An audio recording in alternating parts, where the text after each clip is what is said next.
Est-ce que tu as déjà vécu une relation toxique, destructrice, etc. toi? Oui, il y a 1 an à peu près. Ça a duré combien de temps et comment tu as vu que c'était toxique? Raconte-nous tout. Alors ça a duré 6 mois.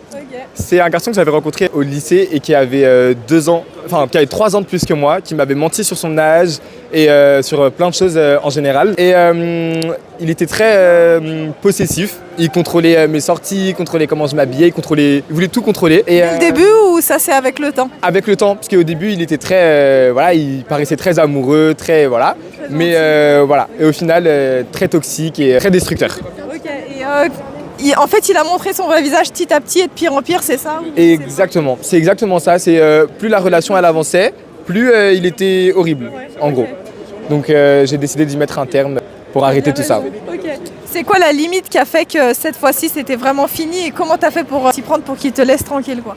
Parce que un jour j'avais pris mes places pour aller à un concert et j'ai décidé d'aller au concert et il m'a appelé quand j'étais sur le chemin pour me dire oui tu préfères aller à un concert plutôt que venir me voir alors que le concert était prévu depuis des mois et des mois et je lui ai dit mais en fait c'est pas possible, c'est comme ça tout le temps, tous les jours, tout le temps et c'est ce truc là qui a mis un stop et du coup après je l'ai plus jamais revu, je l'ai bloqué de partout. Il a essayé de te recontacter ou pas? Oui, par tous les moyens qu'il a pu, par d'autres gens, par plein de moyens mais je lui ai jamais reparlé.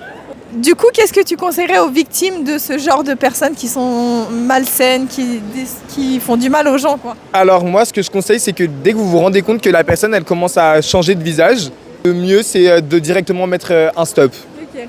Donc dès que la personne, elle commence à être toxique, vous arrêtez. Ok. Eh ben, c'est très bien et merci de m'en avoir parlé. Mettez des likes et en tout cas, courage à toi, t'es pas seul et malheureusement, il y a beaucoup de gens comme ça. C'est dur de s'en débarrasser. Tu penses d'ailleurs, une dernière question, est-ce qu'il t'aurait piraté ou fait quelque chose, toi? Je pense pas qu'il... Des caméras. Alors, il aurait été capable de le faire, mais je pense qu'il en a jamais eu l'occasion. Il n'avait pas les moyens pour. Tu t'es un peu méfié, quoi. Ouais, voilà, je me méfiais énormément, mais il aurait jamais eu les moyens pour en arriver jusque-là. Tu l'as jamais vu, genre dans la rue, improbablement vers toi, alors qu'il devait pas être là?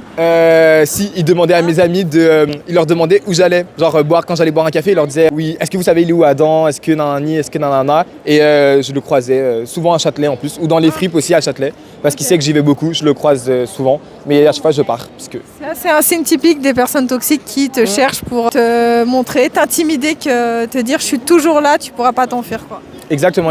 Merci à toi, tu t'appelles comment? Et je m'appelle Adam.